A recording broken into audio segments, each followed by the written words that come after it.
Hello and welcome to the NewsX Sunday Guardian Roundtable.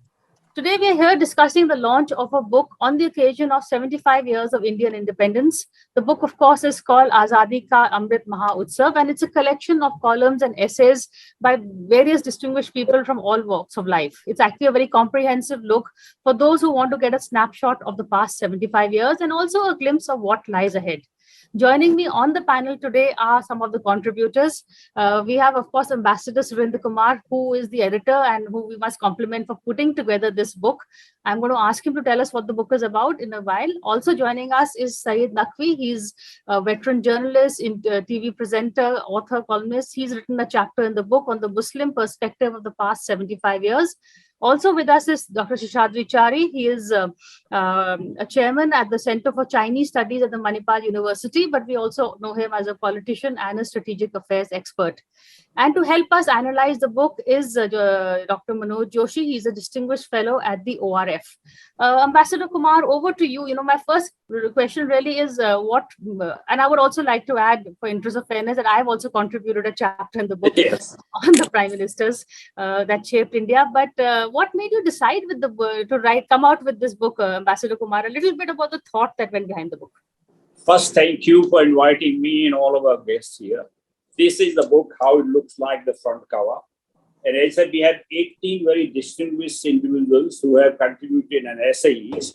We have Lord Meghnad Desai, Dr. Shashi Tharoor, we have former Home Secretary K. Padmanabhan, we have former bureaucrat now TMC MP Jawahar Sarkar, we have former Chief of the Army Staff General Deepak Kapoor, we have former Chief of Election Commission, we have Dr. S.Y. Qureshi, then yours sincerely. Then we have Dr. Ajay Kumar Singh, a former DGP Police Karnataka. Then we have Dr. Surjit Bhalla, who is our Executive Director, IMF. We have Chandjit Banerjee, who is the Director General of the CII. Then we have Dr. Shishadri Chari. Then we have Syed Naqvi.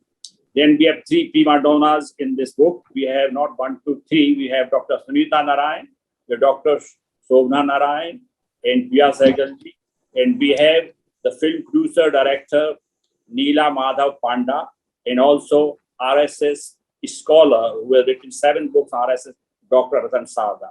So as you said, this book, look, on the Amrit Mahotsav Azadi, many things were being done. We thought we can do it in a different way, putting in an intellectual effort, giving something to truly think about. And as I have written my preface, it's like old saying in Hindi, Jaki rahi bhavana jaisi prabhurat dekhi tintesi. India is one, but I'm sure different people will have different perception, depend on their mindset, whether you see the glass half full, glass half empty, or your intellectual way of looking at it. But I wanted the people to, this is a compilation, a bouquet of really, what should I say, very sober, serious, thought-provoking, candid article. Whether you agree or don't agree with them, but they really make you think. And they really have given an honest opinion. I think we have very, very formidable contributors. You can't really deny these people have contributed their entire life for it. And I personally feel that immaterial whether you really like or dislike particular party or politics or not, in honest, dispassionate conclusion will be India has made long stride, as I wrote in my last article. Still, we have a long way to go.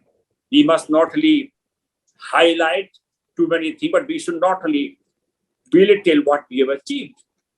And as even cynic will have to admit, if you allow me to read just two paragraphs, this will sum up everything about this book.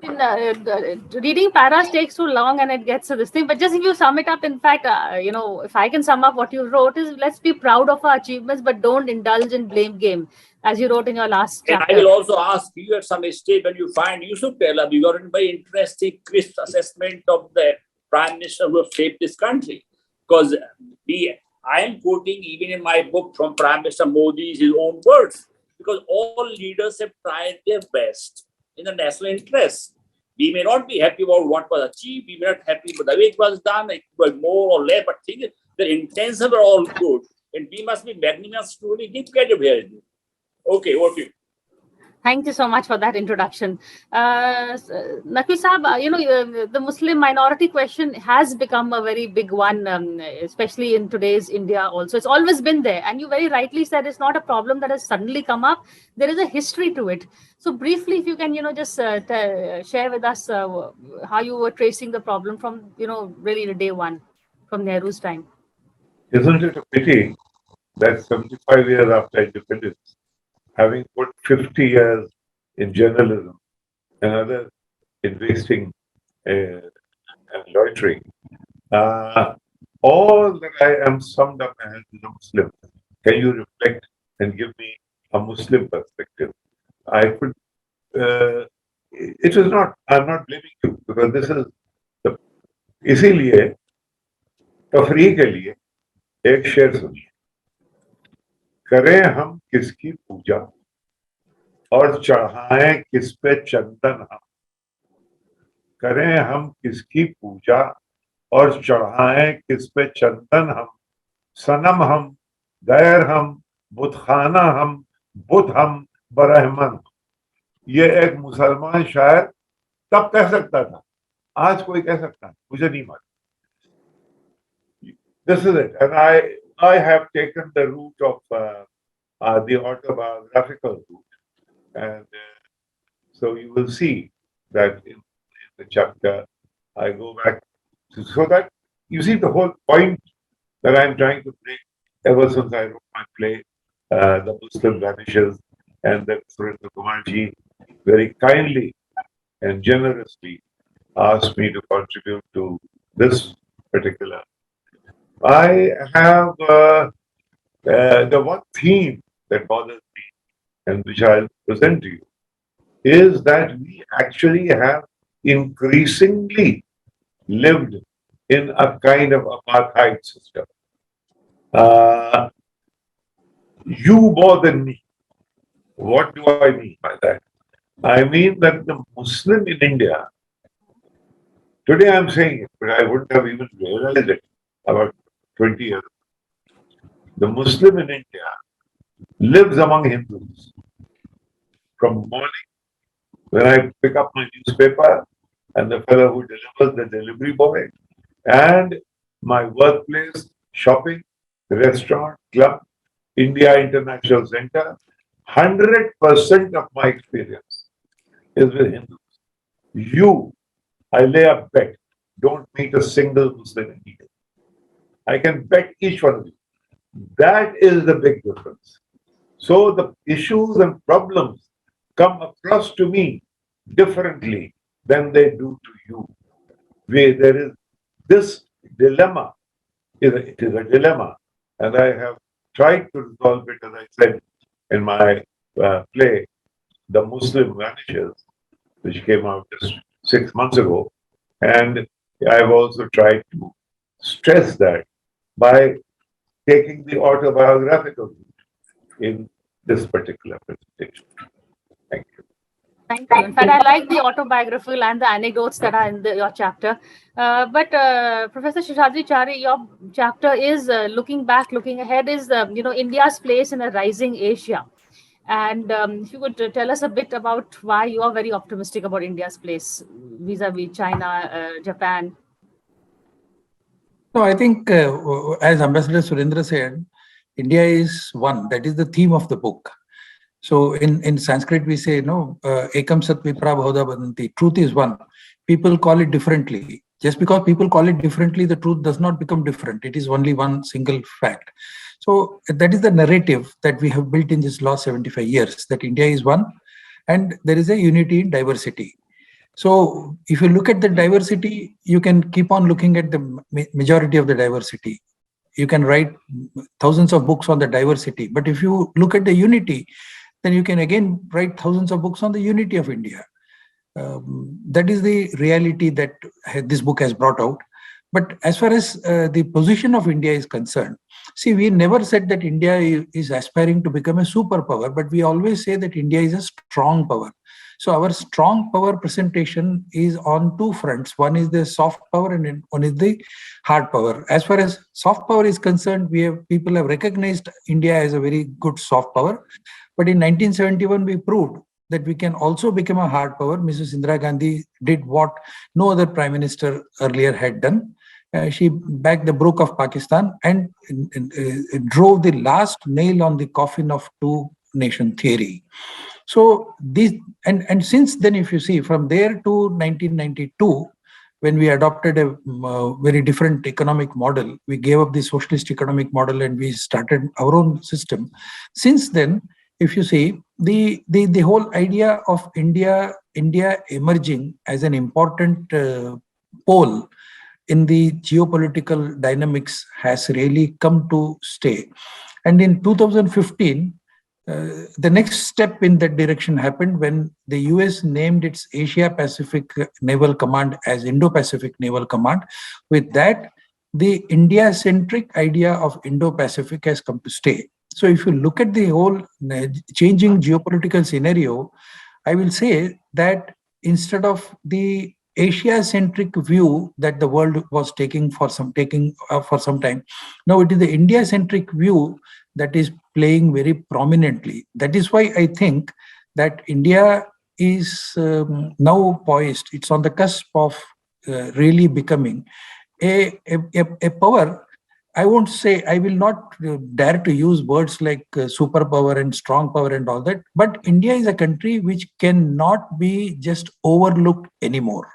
That is the position that we have come to in all the aspects, not only diplomacy, but also economics and also defense and so many other aspects of the country. Dr. Joshi, your first take on the book, your first critique of the book, and then we'll, afterwards, we'll just go a few chapters I would like to highlight. But first, your take. Well, I think I looked at the book and I found amazing diversity, meaning there was a huge number of subjects and there were a large number of writers who contributed to that, and the perspectives are pretty sharp in each of the directions. And so if you look at Dr. Meghnad Desai, or you look at Shashi Tharoor, or we have already heard from Saeed Bhai, Surjit Bhalla, Padmanabhaiya. So I found this actually quite striking, and I thought it was an ideal kind of a vehicle for this kind of a statement. India at 75, but this is at the bottom of it all, it's a kind of a celebratory book. You see, basically a celebratory book. My own view is a bit more gloomy, but it's not just me. It's not just me. It's just not India. I think the world itself is now going through a phase, meaning we've seen almost from 1990 to 2020, despite the 2008 economic crisis, we have seen sharp growth of economies, prosperity across the world, including in India. I mean, look at India, meaning it was the 10th largest economy when Prime Minister Modi took office. And now it has become the 5th largest economy in the world, in these years. So point here is, when I look at the future, what people are, now Prime Ministers telling us, look at 2047. Now, my problem is between now and 2047, there are a lot of gloominess, and not just for us, it's for China also. Meaning China itself is now undergoing a tremendous amount of turbulence and thing. But the consequence of that, Mr. Sheshadri just described the issue of the Indo-Pacific. My point is that even if it's a declining China, but it will decline gradually, and it will continue to be a huge military power. But the danger is that in that particular decline, there could be more aggressiveness. And we have already faced in 2020 a particular situation. So we have to be prepared that when we talk of Indo-Pacific, because look, no matter how you talk of US and allies and all that, at the end of the day, India will be alone when we confront China across the Himalayas. There's a different situation maybe in the maritime area, but no one's going to fight alongside you. So this is your battlefield. Chinese are building up heavily in Tibet. We have very strong defenses, no doubt about it. But my bottom line here is that the next 15 years don't look all that pleasant. This is what Shishadri Chari also wrote. Let's look at India through the India's prism and not the US prism. I'm going to take a break and come back and continue this discussion, but after a quick break.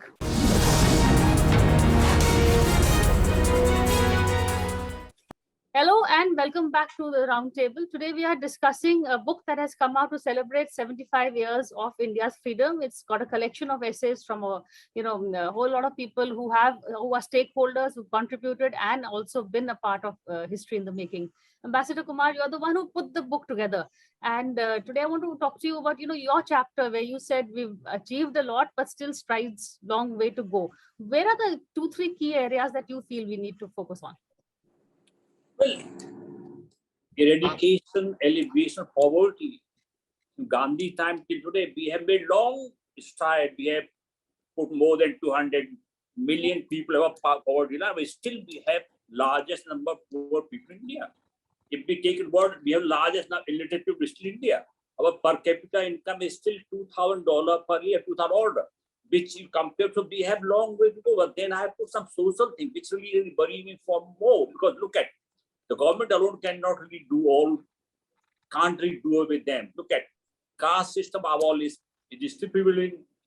You have the honor killings, you have got the dowry deaths, you have got the khap panchayats, you have got Punjab, 2.5 million girls are not allowed to be born there. These are social things, but they are very serious business. They should be attended. And I am saying this, government alone cannot do it. I think there's some kind of social reform necessary, which is not there. But I don't say too much the gloominess which Dr. Manoj Joshi is talking about. One of the lines which I put my preface is, in spite of all the problems, in spite of all the things, ifs and buts, India's rise is unstoppable. Because look at just the enormous explosion of aspirational youth. These are people, look at every month something is happening. These people are from a different world. They are a different world. Now we will still have, look, we have survived during the horrendous situation of second wave of corona. You can remember when we run short of wood and the cremation ground, we have people gasping for oxygen, people dying in the hospital. But we have overcome that. We have still put about 2 billion people giving vaccination.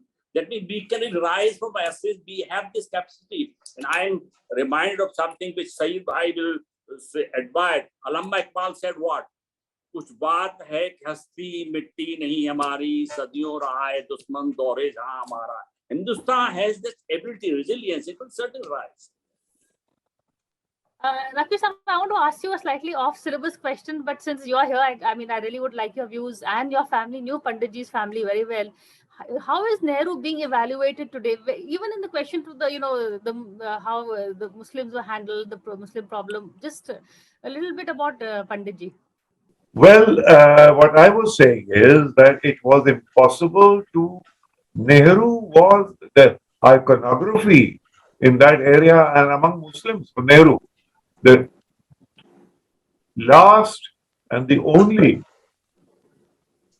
Muslim leader, the leader for Indian Muslims, was undeniably until 1964 was Jawaharlal Nehru for people in that area. We have to constantly keep reminding ourselves. I'm coming from there. There, Nehru. Allahabad, Raebareli, that area. Yeah. Awadh is the area. So he was undeniably. We felt that in retrospect, we felt like that. Because he told us that we no partition. He told us. We were all very familiar. My uncle was the first Congress MLA from Raebareli. So therefore, we were very much part of the Congress schema. And so we knew. And he said, Pandit ji ne kah diya hai, partition nahi hoga. We never looked that the backroom boys were elsewhere. We never looked at the backroom boys. We never looked at Patel. We never looked at Rajendra Prasad. We never looked. Gandhi ji ko bhi dur rakha. Bas. Then came the disappointments. One was partition itself. Then he said, but don't worry, यहाँ हो गया, अरे पंडित जी की कोई मजबूरी रही होगी, चलो हो गया. अब यह है कि मुसलमानों ने अपना मिडिल क्लास नहीं बनाया. हिंदू मिडिल क्लास अब सिटी से, इनर सिटी से कैंटोनमेंट्स में, सिविल लाइंस में आ गया. मुसलमान नहीं आया क्योंकि वो अपने फ्यूडलिज्म में रहा. हमारी उर्दू, हमारा कल्चर, हमारा रहन कल्चर, उसी में अंग्रेजी तालीम से दूर रहा. वो ये समझता था कि अंग्रेज से लड़ाई है, लिहाजा वो अंग्रेज लड़ाई से अंग्रेजी उसने नहीं सीखी.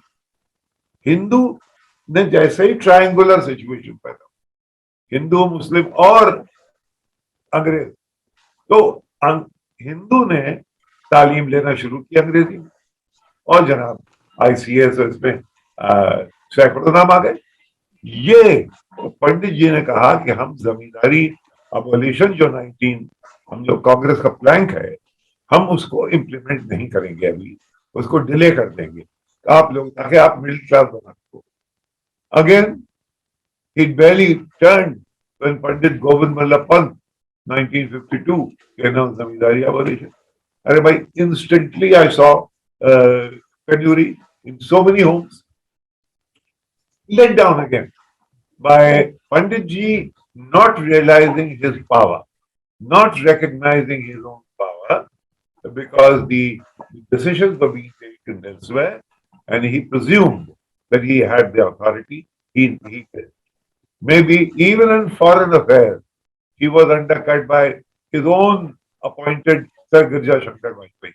So, Pandit ji never ever had, he had the aura, he had an amazing presence, he gave us, and we were very proud of him. But as time passes, Pandit ji is not being looked. We can't stop loving people. We have loved ones. But there's all sorts of doubts on Pandit ji's role in where we stand today. Okay. Where we stand today. Pandit ji के साथ कौन था? Maulana Azad. Maulana Azad symbol Hindu Muslim unity. अरे भाई, Hindu Muslim unity के अगर वो symbol थे तो उनको आप यहाँ से रामपुर से क्यों लड़वाते? मुस्लिम मेजॉरिटी एरिया से. अरे भाई, बनारस से लड़ा दिया होता. Yeah. This is the type thing that I think which is also continuing today. Ambassador Kumar, you wanted to come in, then I'll get Professor Chari. Just one line. It's fashionable nowadays to be pulled down Nehru, but Sajjacharji will know the biggest, highest tribute to Nehruji was paid by Atal Bihari Vajpayee when Nehruji died. Just is to be made compulsory for everybody. Read those two paragraphs, the kind of tribute Atal Bihari Vajpayee paid to Nehru. That sums up his personal. Professor Chari, that's what I wanted to ask you about, Nehru's legacy. Are we being too unfair to him? One line more. हाँ जी. क्योंकि सुरेंद्र कुमार जी ने अटल जी की बात की, मैं उन दिनों में साउथ ब्लॉक में था जब ये पहले अपने prime minister Pandit ji should have the office from the foreign person now, ये हम सब वहां जब अटल जी बैठने लगे, आई रिमेम्बर दैट कि अब मैं उस कुर्सी पे बैठने वाला हूँ जिस पे पंडित जवाहरलाल नेहरू बैठते थे. He virtually teary-eyed. There was G.K. Reddy, there was myself, one of the other people there in the room. That sentiment is missing in this BJP government, right, Professor Chari? See, let us come face the reality. There are two things. One is we are judging the past from the prism of the present. So judging the past from the prism of the present is also wrong, not very right. But at the same time, I think we are unnecessarily, as a society, I am not saying BJP, Congress, RSS, nothing. But as a society, as an individual, even I try to defy the past. So for me, my family, my grandfather, my great-grandfather are all very, very, very great people. They should not be, the touch-me-notism as far as the social pantheon is concerned. We have got, like gods and goddesses, we have got our own political leadership. So this political leadership of the past should not be questioned at all. Whatever they did, whether right or wrong, absolutely no touching. That kind of a feeling also, the deification is also equally bad, but at the same time, vilification also is equally bad. So you cannot divide. I mean, I strongly disagree with people who say that Nehru was a greater patriot than Savarkar, or Gandhiji made a lot of mistakes, but so and so did not do. I mean, this kind of comparison of our past is also very bad. This should be totally avoided. Therefore, let us not look into this whole people with this kind of a with a very small vision. This will become our. This will reduce our the claims that we can make in our past. I mean, today I can say that just as Saeed Saab mentioned Atal Bihari Vajpayee. I know once we interviewed Advani ji on some other issue about democracy and Indira Gandhi, how emergency was imposed and all that. He said, he said, I feel very bad that Pandit Jawaharlal Nehru's daughter did this. I said, like, what do you mean? He said, Pandit ji is the person who gave parliamentary democracy. He strengthened parliamentary democracy. Can you imagine Atal Lal Krishna Advani saying this? Yeah. So we should stop looking at people as Congress leaders and Jan Sangh leaders. Atal Bihari Vajpayee was not a Jan Sangh leader alone. Pandit Jawaharlal Nehru was not a Congress leader alone. So if we start looking at it at the same time, I also agree on one thing. That I'm totally out of time, Professor Chari. The moment you criticize Pandit Jawaharlal Nehru's actions, it does not mean you are criticizing an individual, but you are only criticizing his actions. I think that's a very good. Let Manoj Joshi add something. After all, he's the one who is not. Manoj, quickly, because we're really out of time, so a short answer, if I may request you, on Nehru. Well, Nehru is such a towering figure. You know, I once wrote an article in The Wire about what India would look like minus Nehru. And if you rub out Nehru from the equation, you find a very difficult and large parts of India, large things that happened in India would not be there. I mean, we have spoken of parliamentary democracy. That is, I think, very obvious. My biggest example is that, you know, on May 1947, Mountbatten came with a British plan. The British plan was to divide India in 5, meaning 5 presidencies would get independence, and they would then decide who the princely states will join them. So, and Nehru happened to be his house guest in Simla. And when Mountbatten told him of this plan, Nehru went through the roof.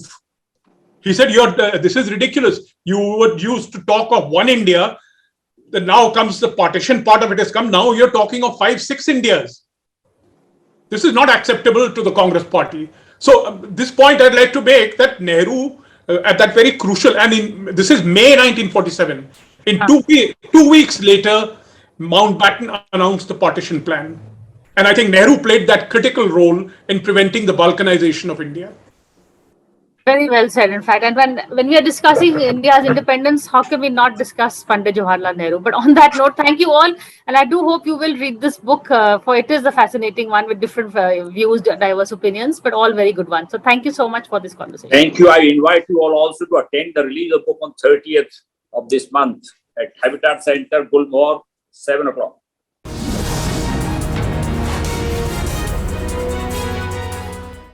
For more such videos, subscribe to the NewsX YouTube channel, hit the bell icon.